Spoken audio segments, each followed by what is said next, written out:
ਸਤਿ ਸ਼੍ਰੀ ਅਕਾਲ, ਅਸਲਾਮ ਵਾਲੇਕੁਮ ਦੋਸਤੋ ਪੰਜਾਬੀ। ਉਮੀਦ ਕਰਦਾ ਖੈਰ ਖੇਤ ਨਾਲ ਹੋਗੇ।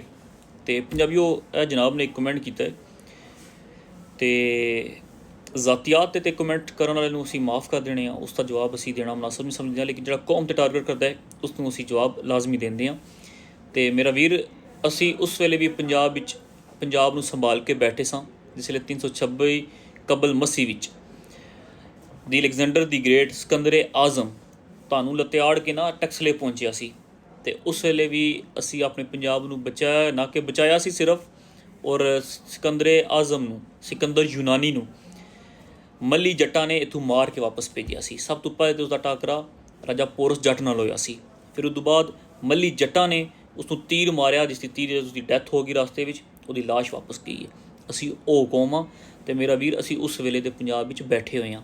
ਔਰ ਸਾਡਾ ਪੰਜਾਬ ਇਹ ਵਾਲਾ ਪੰਜਾਬ ਨਹੀਂ ਹੈ ਸਿਰਫ, ਇਹ ਤਾਂ ਸਰ ਗੋਰੇ ਨੂੰ ਤੁਸੀਂ ਹੱਥ ਜੋੜ ਕੇ ਉਹਦੇ ਪੈਰ ਚੁੰਮੋ। ਵੈਸੇ ਤੁਸੀਂ ਚੁੰਮਦੇ ਆ ਵੀ ਰਹੇ ਹੋ ਕੁਝ ਸਦੀਆਂ ਤੋਂ, ਘੜੀ ਗੋਰੇ ਦੀ ਅਤੇ ਘੜੀ ਤੁਸੀਂ ਰਸ਼ੀਅਨ ਦੀ ਅਤੇ ਘੜੀ ਤੁਸੀਂ ਪਾਕਿਸਤਾਨੀ ਇੰਟੈਲੀਜੈਂਸ ਦੀ, ਤੁਸੀਂ ਪੈਰ ਚੁੰਮ ਕੇ ਹੀ ਅੱਜ ਜ਼ਿੰਦਾ ਹੋ, ਨਹੀਂ ਤਾਂ ਅਦਰਵਾਈਜ਼ ਤੁਸੀਂ ਮਾਰ ਹੀ ਖਾਂਦੇ ਆ ਰਹੇ ਹੋ। ਤਾਰੀਖ ਤੁਸੀਂ ਆਪਣੀ ਫਰੋਲ ਕੇ ਦੇਖ ਲਿਓ। ਚਲੋ ਵਾਪਸ ਆਉਂਦੇ ਹਾਂ ਟੌਪਿਕ 'ਤੇ, ਕਿ ਇਹ ਤਾਂ ਗੋਰੇ ਦੀ ਜਿਹੜੀ ਹੈ ਨਾ, ਉਹ ਤੁਸੀਂ ਨੇਕੀ ਸਮਝੋ ਕਿ 1947 ਵਿੱਚ ਤੁਹਾਨੂੰ ਅਸੀਂ ਇੱਥੇ ਵਾੜ ਲਿਆ, ਪਿਸ਼ਾਵਰ ਤੱਕ ਤੁਸੀਂ ਆ ਗਏ ਹੋ।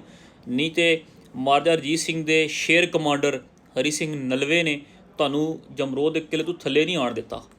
ਤੁਸੀਂ ਸੁੱਥਣਾ ਪਾ ਕੇ ਉੱਥੇ ਨੱਚਦੇ ਰਹਿ ਗਏ ਹੋ। ਠੀਕ ਹੈ। ਅਤੇ ਮੇਰਾ ਵੀਰ, ਇਸ ਤਰ੍ਹਾਂ ਦੀ ਗੱਲਾਂ ਨਾ ਕੀਤਾ ਕਰ। ਅਸੀਂ ਬੀਇੰਗ ਅ ਮੁਸਲਿਮ ਤੁਹਾਨੂੰ ਆਪਣਾ ਭਰਾ ਮੰਨਦੇ ਹਾਂ। ਠੀਕ ਹੈ। ਅਤੇ ਬਿਹਤਰ ਹੋਏਗਾ ਤੁਸੀਂ ਵੀ ਸਾਨੂੰ ਜਿਹੜਾ ਨਾ ਉਹ ਭਾਈਆਂ ਲਾਗੂ ਰਿਸਪੌਂਸ ਕੀਤਾ ਕਰੋ। ਇਸ ਤਰ੍ਹਾਂ ਦੇ ਤੰਜ਼ੀਆ ਜਿਹੜਾ ਨਾ ਉਹ ਕਮੈਂਟਸ ਨਾ ਕੀਤਾ ਕਰੋ। ਅਸੀਂ ਪੰਜਾਬ 'ਤੇ ਗੱਲ ਕਰਦੇ ਹਾਂ, ਤੁਸੀਂ ਅੱਗੋਂ ਇਹ ਨੈਗੇਟਿਵ ਕਮੈਂਟ ਕਰਦੇ ਹੋ, ਅਤੇ ਇਸ ਤਰ੍ਹਾਂ ਦੀ ਗੱਲ ਨਾ ਕੀਤਾ ਕਰੋ।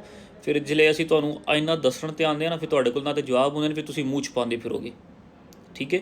ਇਸ ਵਾਸਤੇ ਆਪਣੀ ਹੱਦ 'ਚ ਰਿਹਾ ਕਰੋ, ਆਪਣੀ ਔਕਾਤ ਪਰਖੋ।